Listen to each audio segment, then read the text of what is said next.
Thanks so much for joining us for another edition of our Open Mic program. And we do have Congressman French Hill with us right now. And Congressman, thanks so much for taking time and talking with us. Bob, glad to be back. We know we were talking about the PPP program, and that ran out of money, which you predicted before it even hit and knew that there needed to be more money. So tell us the latest on this. Well, today the House approved new money for the Paycheck Protection Program.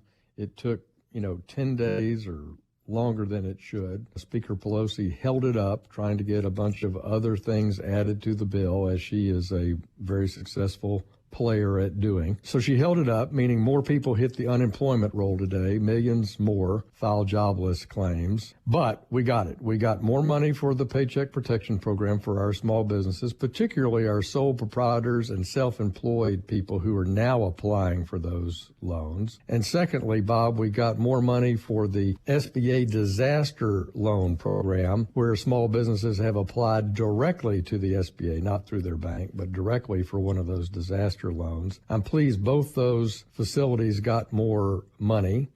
Two things were added to the bill that Congress approved. One was money for rural hospitals, which is so important for our state because we have so many rural health care providers. And secondly, there was more money put in to help the states spread and expand testing, including all varieties of testing, and including experimentation and research on even additional tests. Now, when you look at the monies, how does a person that has a small business looking for the payroll protection plan, they just move on now? Well, they go to their bank still. And when the Arkansas Bankers Association did an excellent survey on Monday that said there were about 21,000 pending applications out in Arkansas for another $1 billion, meaning that people had filled out the form, they talked to their bank, but the program ran out of money. So if you filled out your application, if you've already talked to your bank, go back and complete that loan process. I feel certain that that'll be helpful to them, particularly if you've already filled out the application. And the same thing for the loan program as well. Yeah, the same thing for the disaster loan program. There, it's a little, I have more concerns because I don't have the statistics on that about how many pending applications were in Arkansas. So many people I know that applied for a disaster loan 3 weeks ago. It's called an EIDL loan, which is an emergency disaster loan. They hadn't heard anything. One thing we see too now, the governor has set some hard dates for making some decisions, which helps a lot of businesses for sure. I know that he says the non-essential procedures may resume on April 27th. April 29th, they're going to make the decision about lifting some restrictions from restaurants. April 30th for gyms and indoor recreational facilities. May 1st, possibly lifting the restrictions on beauty salons and barbershops. And then May 4th, places of worship and larger venues. What is your take on this? Do you see Arkansas kind of ahead of the curve of many states? I do. I think Governor Hutchinson has been very moderate and careful in his approach in what he's closed in order to stop the spread. I think that's assisted Arkansas in being able to then very carefully open, but be better off than many other states because we didn't completely shut down, which means we didn't turn off the economic engine completely. And the governor's being cautious about our number of cases and infections. So I just would encourage our consumers who head back to the barbershop finally and head back to a little bit more of their routine to just follow the CDC guidelines on hygiene.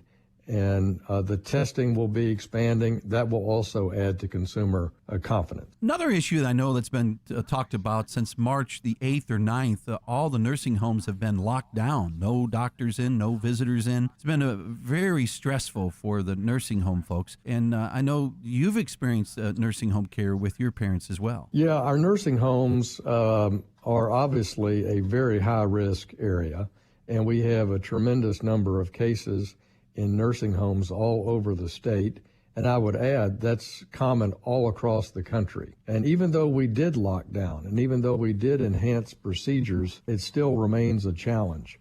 I'm not sure that's going to be a immediate safe place for visitation. I'm pleased the governor is monitoring it closely. I'm pleased he also proposed using some Medicaid waiver funding to pay bonuses to the hardworking staff in these nursing homes who are under a lot of stress right now. That's true.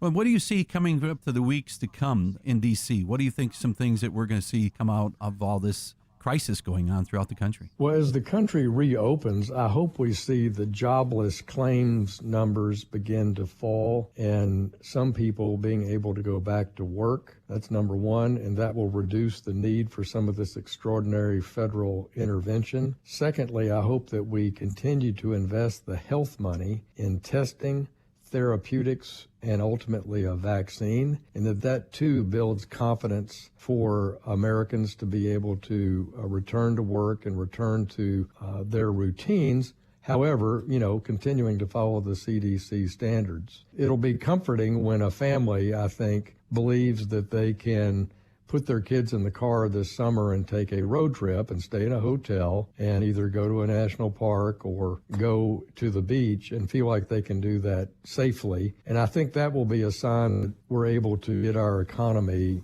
moving and that consumers have more confidence. And I expect that over the next 60 days. I really do. Well, it's something that we were all kind of talking about. We've all stayed home. You've done a lot more cooking. You've talked about your family, all, learning to cook different dishes and things of that in the past. But one thing I'm always, my friends in the restaurant business, they want to know, French Hill, what is he going to eat when he sits down in a restaurant? What is the first meal you're going to ask for? Boy, that's a great question. Well, first of all, today is my 32nd wedding anniversary. I'm in Washington. Martha is in Little Rock. And so if we were to go out for a late anniversary dinner, she would make that call, not me. I'd be inclined probably for spicy 3-piece dark meat Popeyes. I don't think that will make the cut for Mrs. Hill for an anniversary dinner. I think she would probably love a beautiful meal at one of our great restaurants around Little Rock. And so we look forward to that as a future possibility in the next few weeks. Well, it's going to be nice just to sit down at a restaurant. I know that's something you take for granted. I haven't been in a restaurant, and I guess none of us have for a month. And I'm thinking steak myself. I'm thinking a nice, juicy steak. Yeah, well, Bob, it's a huge economic challenge. Our supply chain at Tyson Foods, at Cisco, at all the food-related supply chains in this country are geared toward restaurants. Why? And it's because American families now, the modern American family consumes 50% of their food out, eating out. And so we've had to convert all the production of our vegetables and our meats and our milks and our eggs and all those things that we love so much back to a grocery store point of sale, instead of Waffle House or instead of that nice steak dinner you're thinking about. And so it's a problem and it's a challenge. We've done amazingly, but I'm concerned about it from an economic point of view, and it's why we need to get reopened because our supply chain is not perfect right now. Well, we'll be sitting down and eating before you know it, that's for sure. Some good news on the horizon. You bet. I can see it come.